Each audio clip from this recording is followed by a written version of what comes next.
Hello, my name is Aaron Jones, and welcome to Undeniable.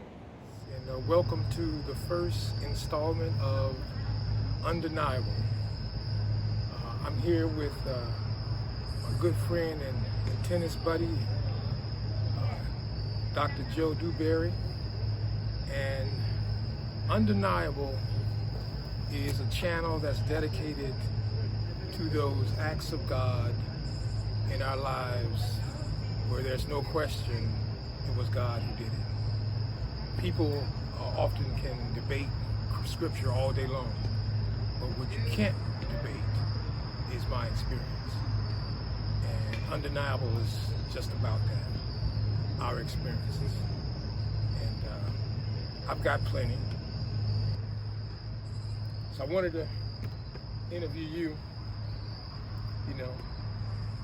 see what you got, Okay. And I like the idea we out here on the tennis court, it's because God is everywhere we are. So,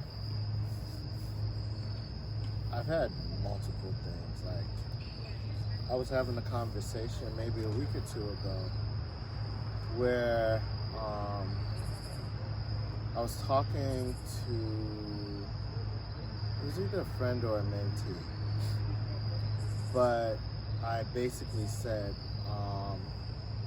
there are about 60 people without whom I don't think I would have had my medical degree. Wow. A lot of people stepped in and filled in gaps and were like what I needed, the advice I needed, the favor I needed, the door open I needed, the relationship I needed, the advice I needed at the right times. And I can think of one specific example, specifically after college. So much credit to Dr. Mack.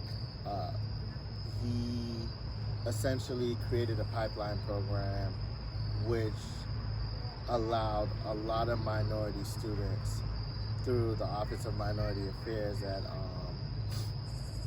the University of Miami Med School to become familiar with medicine and some of the sciences.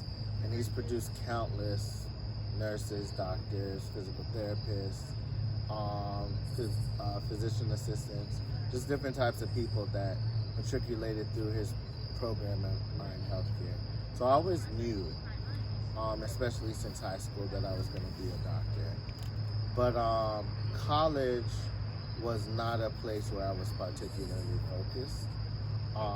It was my first time being away from home, having a lot of freedom and liberties, and not necessarily having the discipline to balance well and to put systems in place. So I graduated from college. GPA wasn't that hot at all. And I found myself back home, a place where I sort of swore that I'd never be again once I got free. And there was no plan of what to do next, honestly. I couldn't apply to med school. I didn't have the credentials at that time. And, I was just staying at home, moping. I might have been working. I can't remember if I was working. But a good friend of mine had started working on his master's already. And he was taking a gross anatomy course with a professor I'd taken for kinesiology. So I was staying at home, not doing much of anything. And I think we ended up asking the professor, we called him Bobby. I can't remember his last name. Might have been Dr. Robinson, I can't remember. But we asked him if I could sit in on the course, just because eventually I planned to take gross anatomy. I planned to, be pretty familiar with the human body, so I thought early exposure would not hurt. Yeah. So, pretty sure I was depressed at the time too. But, so I started attending the course with my friend, and I think within that first week, it might have honestly been the first day, we were taking the Metro Rail because we had to go to the medical school for the anatomy bodies to study in for lecture, and I don't think we could park there, but we had to take the Metro Rail, which is like the equivalent of like a train above the ground in Miami. So coming off the train, I ran into someone who I'd run into several years back. When I first was studying, I think it was for the MCAT, I was studying this dermatology like classroom lecture hall. It was always quiet, nobody was in there, but in the back there was an office where a couple of researchers worked out of. So, you know, back then I would study, that would be my quiet place to get away from everyone, do questions, do reading. Yeah.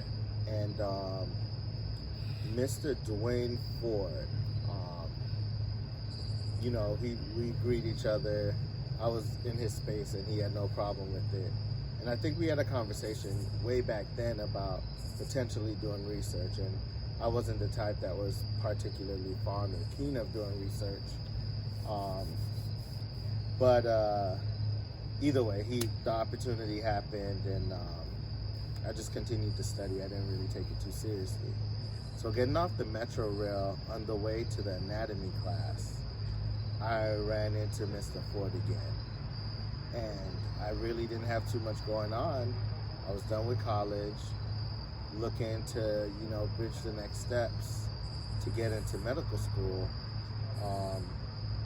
I don't think I'd even applied to my master's program at that time yet. But here I ran into a man who'd extended me an opportunity several years ago. And he asked how I was doing, and he re-extended the opportunity to do research in dermatology in a stem cell lab. When I say the doors that open, from just getting out of bed, going to a class to learn, not for any credit, but just for the exposure, and then running into someone getting off of the train. So I took the research opportunity. He became a mentor to me, but his boss, who's Dr. Badiavis, who's a pretty big researcher in derm as well, took a liking to me, and you know, one day he called me into his office, and he just wanted to figure out who I was and where I came from, and you know, what I was hoping to accomplish. And I told him my ultimate goal was medical school.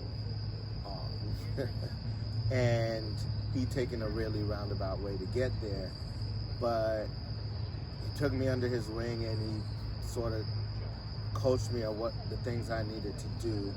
I think he actually became a part of the admissions committee when I was applying for med school. He wrote me a really nice letter of recommendation. And in between, when I was trying to figure everything out, he was trying to link me into a PhD program, which he felt could pretty much be funded. And it all took, you know, taking that first step. And it was hard because after college, you know, I was sort of lost and at one of those places where you really have no one but God to turn to. What was your prayer life like then? You remember just calling out to God and to help you in that whole thing? Man, I feel like that's all I had. All I had was him and, you know, prayer and like hoping that he'd open the door and make a way.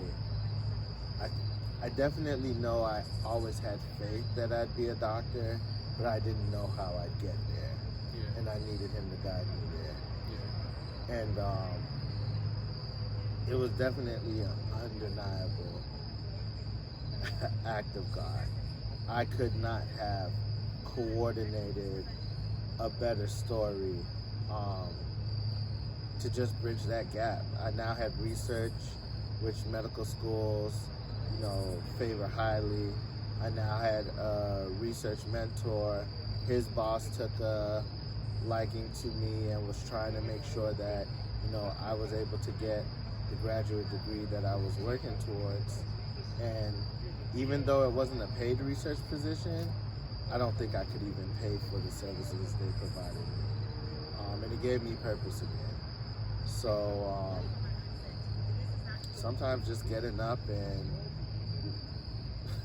getting out there is the next thing, and just trust. God definitely opened that train door, and it was the door to my future. So Wow. I was definitely grateful. Yeah, that's definitely inspiring. Because look back on that, it's like, how could I have orchestrated all of that Couldn't. on my own? I couldn't have. I didn't know how to find that man. I didn't have the money to pay for that anatomy course, so I was just sitting in learning with other people. Like, I could not have. Wow. That's amazing. That's amazing. All right, well, this is our first. It's a little rusty. First time doing this. Might look back at this recording like, oh boy, I have to do this. Might have to do a redo. So. But you got it done, right? Got it done. You got it done. You stepped out and you did it.